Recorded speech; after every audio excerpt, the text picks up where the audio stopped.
เรื่องนี้คงต้องย้อนกลับไปเมื่อประมาณ30 ปีที่แล้วครับตอนนั้นผมยังเด็ก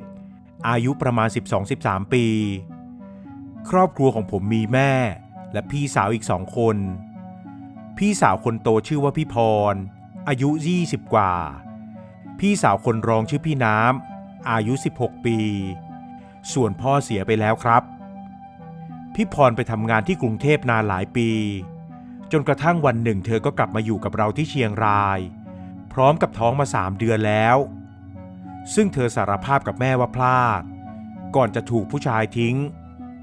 นั่นแหละครับจึงต้องสมสารกลับมาที่บ้านแม่โกรธพี่พรได้ไม่กี่วันก็หายโกรธคงเห็นว่ายังไงเธอก็เป็นลูกในไส้นั่นแหละจากนั้นมาด้วยความที่ทำงานหนักไม่ได้เพราะตั้งท้องพี่พรจึงไปทำงานเย็บเสื้อผ้าพื้นเมืองกับกลุ่มผู้สูงอายุในหมู่บ้านวันหนึ่งแม่ผมกับพี่พรและพี่น้ำได้มีโอกาสไปร่วมพิธีกรรมไหว้ผีบ้านผีเมืองประจำปี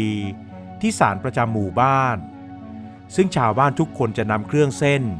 ประเภทอาหารคาวหวานและผักผลไม้ไปวางไว้ในศาลไม้แล้วอธิษฐานขอโชคขอลาภหรือขอให้ผีบ้านผีเมืองคุ้มครองอะไรก็ว่าไปในพิธีกรรมก็จะมีคุณยายคนหนึ่งชื่อว่ายายจันเป็นผู้นำชาวบ้านในการกล่าวบทถวายเครื่องเส้นไหว้แก่ผีบ้านผีเมืองจนหลังจากทำพิธีเสร็จแล้วนั่นเองก็มีป้าคนหนึ่งเดินเข้ามาทักพวกเราด้วยน้ำเสียงแบบเตือนๆอ้าวอีพรได้ข่าวว่าท้องไม่ใช่เหรอเขาไม่ให้มาที่นี่นะ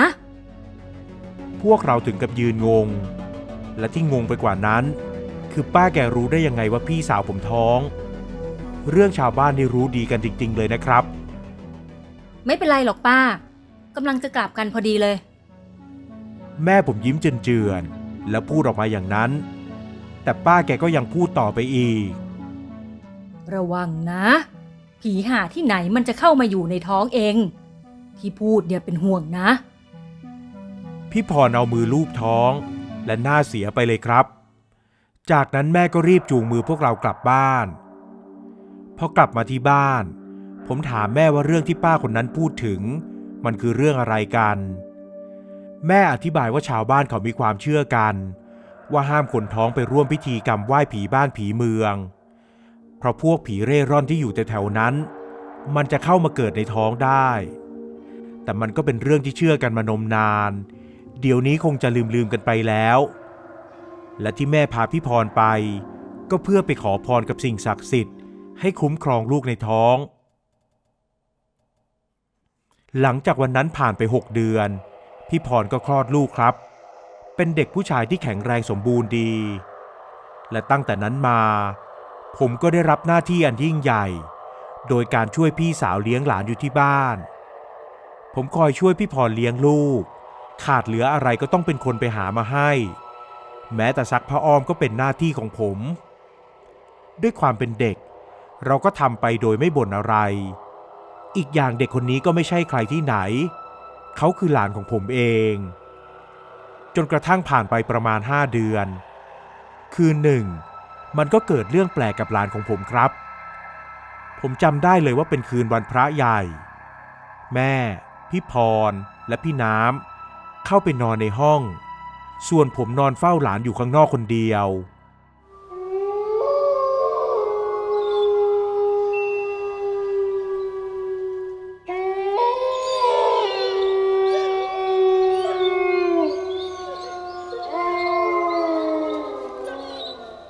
เวลานั้นมันดึกแล้ว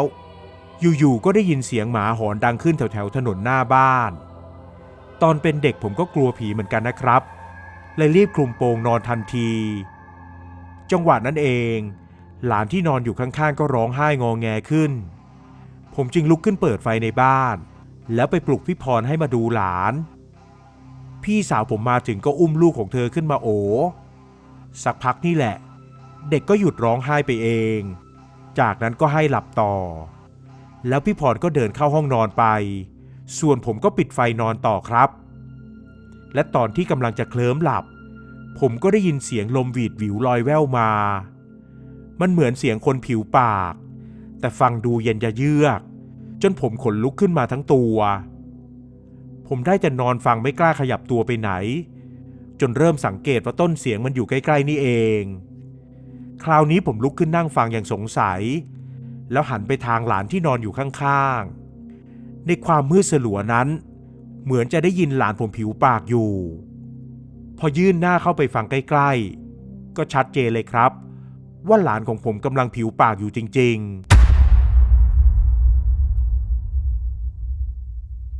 มันเป็นอะไรที่น่าประหลาดใจมากผมนี่ขนลุกขนพองไปหมดแล้วไม่นานแกก็หยุดผิวปากและเงียบไปนั่นแหละคือเรื่องประหลาดที่เกิดขึ้นครั้งแรกซึ่งผมยังไม่ได้บอกใคร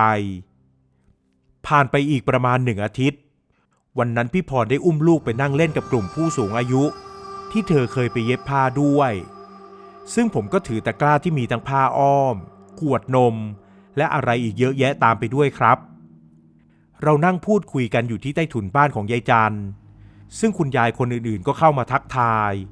หยอกล้อเล่นกับเด็กไปตามประสาแต่มียายจันคนเดียวนี่แหละที่พูดทักขึ้นมาอีพรเอ็งหมั่นพาลูกเข้าวัดทำบุญบ่อยๆนะถึงเวลานั้นบุญกุศลที่ทำไว้อาจผ่อนหนักให้เป็นเบาได้ผมก็ตกใจเลยครับถ้าเป็นคนอื่นทักคงไม่ว่าแต่ถ้าเป็นยายจันทักเชื่อไม่เชื่อยังไงก็ต้องทำตามที่แกว่าไว้ก่อนเพราะยายจันเป็นผู้นำทางพิธีกรรมของหมู่บ้านใครๆก็ว่าแกสัมผัสและสื่อสารกับสิ่งลี้ลับได้แล้วคำที่แกพูดว่าถึงเวลานั้นบุญกุศลอาจผ่อนหนักให้เป็นเบาคำนี้คงไม่มีใครรู้ว่าเวลานั้นจะมาถึงเมื่อไหร่แล้วตั้งแต่ที่ยายจันพูดทักพี่พรก็พาลูกเข้าวัดทำบุญเป็นประจำซึ่งไม่ได้มีอะไรเกิดขึ้นกับเด็กเลยครับเขาค่อยๆเติบโตขึ้นมาเป็นเด็กที่แข็งแรงและร่าเริงจนวันเวลาผ่านไปถึงตอนที่หลานอายุได้2 ขวบมันก็เกิดเรื่องประหลาดขึ้นอีกครั้งและทำให้นึกถึงคำพูดยายจันขึ้นมากับคำว่าถึงเวลานั้นคืนนั้นพวกเราอยู่ในบ้านกันอย่างพร้อมหน้าพร้อมตาผมกับพี่น้ำนั่งทำการบ้านกันอยู่แม่กับพี่พรก็หยอกล้อเล่นกับหลานแต่แล้วอยู่ๆก็มีลมเย็นๆพัดวูบเข้ามาในบ้านเล่นเอาหน้าต่างปิดเสียงดังไปหมดแล้วไม่กี่อึดใจจากนั้นทุกคนก็ได้ยินเสียงคนผิวปากลากเสียงยาวๆดังแว่วเข้ามาในบ้านจังหวะนั้นใครทำอะไรอยู่ก็ต้องหยุดกึกหันมามองหน้ากันด้วยความแปลกใจแต่หลานผมกลับร้องขึ้นอย่างดีใจแล้ววิ่งต่อแตะออกไปยืนที่ประตูหน้าบ้านเขายกมือชี้ขึ้นไปบนฟ้าแล้วก็ส่งเสียงแบบไม่เป็นภาษาพี่พรรีบลุกออกไปจับตัวหลานทันทีและพอมองตามที่ลูกของเธอชี้ไปพี่พรก็ถึงกับผวาถอยหลังรีบอุ้มลูกกลับเข้ามาในบ้านอย่างไวพร้อมกับสั่งผมอย่างลนลานไอ้เพชรเอ็งรีบไปปิดประตูบ้านเดี๋ยวนี้เลยเร็วผมลุกไปปิดประตูหน้าบ้านอย่างงงๆและพอผมแหงนมองขึ้นบนฟ้าเท่านั้นผมก็ตกใจรู้สึกชาขึ้นมาทั้งตัวเมื่อเห็นว่ามีเงาคนที่สูงชะลูดจนเลยต้นไม้หน้าบ้านขึ้นไปกำลังยืนอยู่ตาของมันแดงวาวอย่างกับสะท้อนแสงไฟได้ผมยืนอึ้งจนพี่พรตวาดซ้ำว่าให้รีบปิดประตูตอนนั้นผมถึงได้สะดุ้งรู้ตัวแล้วก็วิ่งกลับเข้าบ้านทันทีทั้งที่ยังไม่ได้ปิดประตูเลยผมตะโกนลั่นบ้านว่าผีเปรตจากนั้นทั้งหมดก็ลุกวิ่งไปหลบอยู่ข้างหลังแม่เองก็ตกใจเหมือนกันแต่พยายามควบคุมสติเอาไว้แล้วแม่ก็พูดขึ้นไอ้เพชรเอ็งนี่พูดอะไรเลื่อยเปื่อยดูสิประตูก็ไม่ปิดว่าแล้วแกก็เดินไปปิดประตูบ้านเองจนเรียบร้อยถึงอย่างนั้นก็เถอะไม่มีใครหายกลัวกันสักคนครับแล้วมันก็แปลกตรงที่ว่าทุกคนกลัวกันหมดแต่หลานของผมกลับวิ่งไปหาเปรตหน้าตาเฉยเราไม่รู้ว่าทำไมเด็กถึงไม่กลัวคงเพราะยังไม่รู้ประสีประสาอะไรละมั้งครับวันต่อมาปรากฏว่าหลานมีไข้ขึ้นสูงจนร้องไห้งอแงพี่พรกับผม ก็รีบขี่มอเตอร์ไซค์พาหลานไปหาหมอที่อนามัยทันทีพอไปถึงอนามัยหมอก็ช่วยเช็ดตัวและให้ยาลดไข้อาการจึงค่อยๆดีขึ้นแต่หลังจากเราพาหลานกลับมาบ้านแล้ววันต่อๆมาก็ยังไม่หายไข้แถมเริ่มมีรอยจ้ำแดงๆขึ้นตามตัวซึ่งเราคิดว่าเป็นแค่ผื่นคันเฉยๆไม่ได้มีอะไรมากและทีนี้ในระหว่างที่หลานป่วยมันก็มีเรื่องน่ากลัวเกิดขึ้นอีกครับคือในทุกๆคืนเราจะได้ยินเสียงเปรตมันมาร้องใกล้ๆบ้านบางคืนยังเห็นมันเดินผ่านหน้าต่างบ้านแวบๆเล่นเอาคนในบ้านหวาดกลัวกันหมดและอีกอย่างในเวลากลางคืนผมมักได้ยินเสียงคนผิวปากอย่างกับเสียงเปรตดังในห้องที่พี่พรกับลูกนอนอยู่มันทำให้นึกถึงตอนที่หลานอายุแค่5 เดือนเลยครับตอนนั้นเขาก็ผิวปากแบบนี้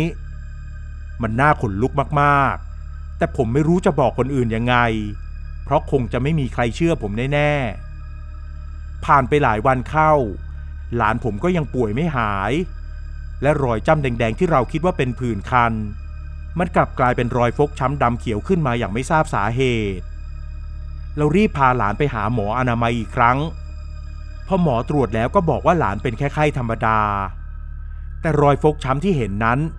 แกสงสัยว่าเด็กถูกใครทุบตีมาหรือเปล่าซึ่งแน่นอนว่าไม่มีใครทำอย่างนั้นอยู่แล้วครับหมอก็เลยไม่รู้ว่าจะว่ายังไงเลยให้ยาทาแก้ฟกช้ำกลับมาบ้านด้วยเย็นวันนั้นชาวบ้านในละแวกใกล้เคียงก็ได้ทยอยกันมาเยี่ยมดูอาการหลานของผมต่างก็ให้กำลังใจพี่พรและอวยพรให้เด็กกลับมาหายดีแล้วไม่นานยายจันก็มาเยี่ยมที่บ้านแกเห็นหลานที่นอนป่วยอยู่ก็สายหน้าหนักใจทันทีและพูดกับแม่ผมกับพี่พรที่เด็กป่วยอย่างนี้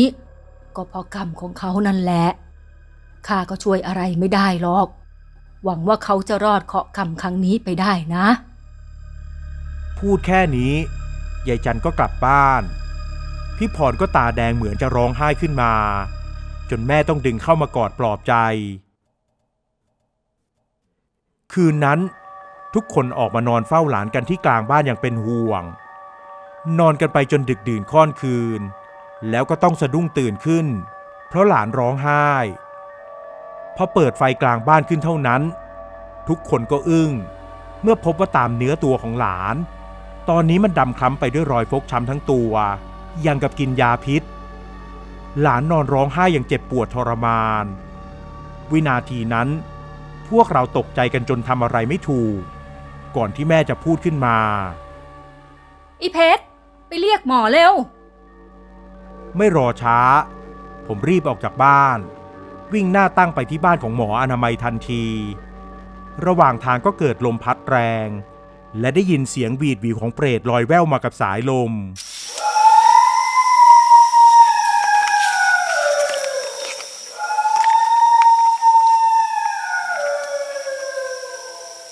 ผมเหลียวกลับไปมองทางบ้านแล้วก็ต้องตกใจเมื่อเห็นเงาคนที่สูงชะลูดยืนอยู่หลังบ้านเพียงเท่านั้นผมก็หันหน้ากลับแล้วรีบวิ่งไปที่บ้านหมออนามัยทันทีไม่นานก็ถึงบ้านหมออนามัยผมรีบเคาะประตูเรียกดังๆก่อนที่สักพักแกจะมาเปิดประตูให้แล้วผมก็รีบบอกไปว่าหลานป่วยและมีตุ่มขึ้นเต็มตัวหมอเองก็ไม่รอช้ากลับเข้าไปเอากล่องยาในบ้านแล้วพาขี่มอเตอร์ไซค์ของแกมาที่บ้านผมทันทีเมื่อเข้ามาในเขตบ้านผมก็อึ้งตาค้างไปเลยครับเมื่อพบว่าตอนนี้มันมีเงาคนที่สูงชะลูดตาสีแดงวาวยืนอยู่ข้างหลังบ้านถึง2 ร่างแต่เหมือนว่าหมอจะไม่เห็นแกขี่มอเตอร์ไซค์เข้าไปจอดที่หน้าบ้านแล้วรีบวิ่งเข้าไปในบ้านทันทีส่วนผมก็รีบตามเข้าไปในบ้านด้วยปรากฏว่าผมพาหมอมาช้าไปแล้วครับสิ่งที่เห็นนั้นคือพี่พรกำลังกอดลูกตัวเองร้องไห้แม่กับพี่น้ำก็ร้องไห้ไปด้วยแล้วเห็นหลานนอนหลับตานิ่งสนิทไม่หายใจเพราะหมดเวรหมดกรรมของเขาไปแล้วหลังจากที่เรื่องราวทั้งหมดจบลงแล้วยายจันได้บอกกับพวกเราว่าก่อนที่เขาจะมาเกิดหลานของผมเคยเป็นเปรตมาก่อนเขาอาศัยอยู่แถวศาลผีบ้านผีเมืองตรงนั้น แล้ววันที่พี่พรไปไหว้ผีบ้านผีเมืองนั่นแหละเขาก็เข้ามาเกิดเป็นลูกของพี่พรแต่ด้วยเวรกรรมที่ยังชดใช้ไม่หมดจึงทำให้เกิดเป็นคนได้ไม่นานก็ต้องตายกลับไปชดใช้กรรมเป็นเปรตอีกแล้วเปรตที่เราเห็นมาป้วนเปี้ยนที่บ้านเมื่อตอนกลางดึกมันก็คือเปรตเพื่อนของหลานผมนั่นเองมันรู้ว่าถึงเวลามันก็มาเรียกเพื่อนของมันกลับไปในคืนสุดท้ายที่หลานผมเสียนั้นผมจึงเห็นเปรต2 ตนซึ่งก็คือเปรตหลานผม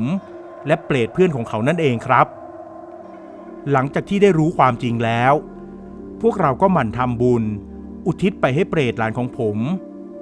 โดยหวังว่าส่วนบุญส่วนกุศลนี้จะช่วยให้เขาไปเกิดในภพภูมิที่ดีต่อไปครับ